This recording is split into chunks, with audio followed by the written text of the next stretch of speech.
ராஷ்மிகாக்கும் விஜய் தேவர்கொண்டாக்கும் கடந்த பிப்ரவரி மாதம் 26ஆம் தேதி உதய்பூரில் திருமணம் நடந்துச்சு. ராஷ்மிகா மற்றும் விஜய் தேவர்கொண்டாவோட இந்த புதிய அத்தியாயத்துக்கு மக்கள் பலரும் வாழ்த்துக்களை சொல்லிட்டு வராங்க. இந்த ஒரு சூழ்நிலையில ராஷ்மிகாவோட அம்மா சுமன் மந்தனா 8 வருஷத்துக்கு முன்னாடி ஒரு ஃபோன் காலில் ராஷ்மிகாக்கும் ரக்ஷித் செட்டிக்கும் என்கேஜ்மெண்ட் ஆகியும் எதனால அந்த கல்யாணம் நின்னுச்சு அப்படின்னு பேசியிருந்த ஆடியோ மறுபடியும் வைரலாச்சு. அந்த ஆடியோ கால் 8 வருஷத்துக்கு முன்னாடியே பெரிய சர்ச்சையை ஏற்படுத்துச்சு. அந்த ஃபோன் காலில் ராஷ்மிகாவோட அம்மா ரக்ஷித் செட்டி ஃபேமிலிக்கு ராஷ்மிகா கீதா கோவிந்தம்ல நடிச்சது பிடிக்கல, அதுல வர கிஸ் சீன் வைரலானதும் ரொம்ப பிரச்சனை பண்ணாங்க. ராஷ்மிகா கிட்ட சினிமாவை விட்டு நான் விலகுறேன்னு ட்வீட் போட சொல்லி அழுத்தம் கொடுத்தாங்க. நல்லவேளை ராஷ்மிகாக்கும் ரக்ஷித் செட்டிக்கும் பிரேக்கப் ஆச்சுன்னு அந்த போன் கால்ல பேசியிருப்பாங்க. ராஷ்மிகாக்கும் விஜய் தேவர்கொண்டாக்கும் கல்யாணமாகி இருக்கிற இந்த ஒரு சூழ்நிலையில அந்த ஆடியோ மறுபடியும் வைரலாகி பரபரப்பை ஏற்படுத்தி இருக்கு. மேலும் அந்த ஆடியோ இப்போ வெளியான மாதிரி சில நியூஸ் சேனல் செய்தியும் போட்டிருக்காங்க. இந்த ஒரு சூழ்நிலையில ராஷ்மிகாவே ரொம்ப கோவப்பட்டு இதுக்கு பதிலடி கொடுத்திருக்காங்க. ராஷ்மிகா என்ன சொல்லியிருக்காங்கன்னா, என்னோட இந்த பயணத்துல எனக்கு ஆதரவா கூட இருக்கிற அன்பர்களுக்கும் மற்றும் இந்த சமீபத்திய சர்ச்சைக்கு சம்பந்தப்பட்டவங்களுக்கும் இதை சொல்லிக்கிறேன். எனக்கு எதிராக பல பொய்யான தகவல்கள்,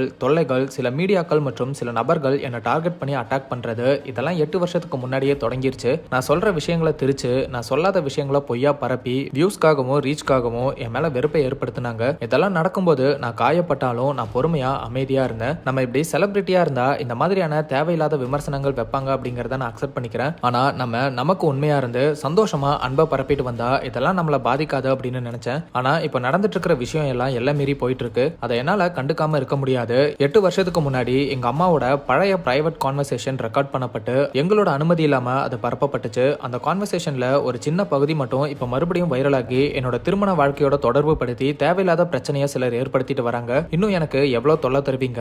இந்த சர்ச்சையில என்னோட குடும்பம் மட்டும் இல்லாம இதுக்கு சம்பந்தமே இல்லாத இப்போ நான் சுமூகமா ரிலேஷன்ஷிப்ல இருக்கிறவங்களும் பாதிக்கப்பட்டுட்டு வராங்க. தனிப்பட்ட விஷயத்துல தலையிட்டு தப்பான விஷயங்களை பரப்பி அசிங்கப்படுத்திட்டு வரீங்க. நாங்க எங்க வாழ்க்கையில வளர்ந்து அர்த்தமுள்ள வேலைகளை பண்ணி பாசிட்டிவிட்டியா ஸ்ப்ரெட் பண்ணிட்டு வர நிலையில துரதிருஷ்டவசமா சிலர் தொடர்ந்து வெறுப்பை உருவாக்கி அடுத்தவங்களோட ஒழுக்கத்தையும் அமைதியும் கெடுத்து சர்ச்சைகளை ஏற்படுத்திட்டு வராங்க. 8 வருஷமா என்ன அட்டாக் பண்ணும்போது அமைதியா இருந்தேன். ஆனா இப்ப இந்த பிரச்சனையில மத்தவங்களை இழுக்கும் போது நான் சும்மா இருக்க மாட்டேன். நான் எல்லா மீடியா பிளாட்ஃபார்ம்ஸ், இன்ஃபுளுசர்ஸ், தனிநபர்கள்னு உங்க எல்லாருக்கும் ஒரு வேண்டுகோள் வைக்கிறேன். இந்த பழைய பிரச்சனையை பத்தி பேசிட்டு இருக்கிற கண்டென்ட்ஸ் எல்லாமே உடனே ரிமூவ் பண்ணுங்க. உங்களுக்கு 24 மணி நேரம் டைம் கொடுக்குறேன். இதை நீங்க பண்ணல அப்படின்னா நாளையில இருந்து எல்லார் மேலையும் சட்டப்படி நடவடிக்கை எடுப்பேன். இந்த முடிவை நான் சுலபமா எடுக்கல, தேவைக்காக எடுத்திருக்கேன். நிறைய மக்கள் எனக்கு அன்பையும் ஆதரவையும் கொடுத்துட்டு வரீங்க. உங்க எல்லாருக்கும் என்னோட நெஞ்சார்ந்த நன்றிகள். இந்த நேரத்துல நான் இதை சொல்ல விருப்பப்படுறேன். எங்களோட தனிப்பட்ட வாழ்க்கையை பத்தி பேசுறவங்க இந்த ஒரு விஷயத்த புரிஞ்சுக்கணும். நம்மளோட வாழ்க்கை நம்மளோடது தானே. அவங்க தான் என்னோட வாழ்க்கையை எப்படி இருக்கணும்னு முடிவு பண்ணணுமா? நாங்க எந்த முடிவா இருந்தாலும் நாங்களே தான் எடுப்போம். நான் மறுபடியும் அதே தான் செய்ய போறேன்.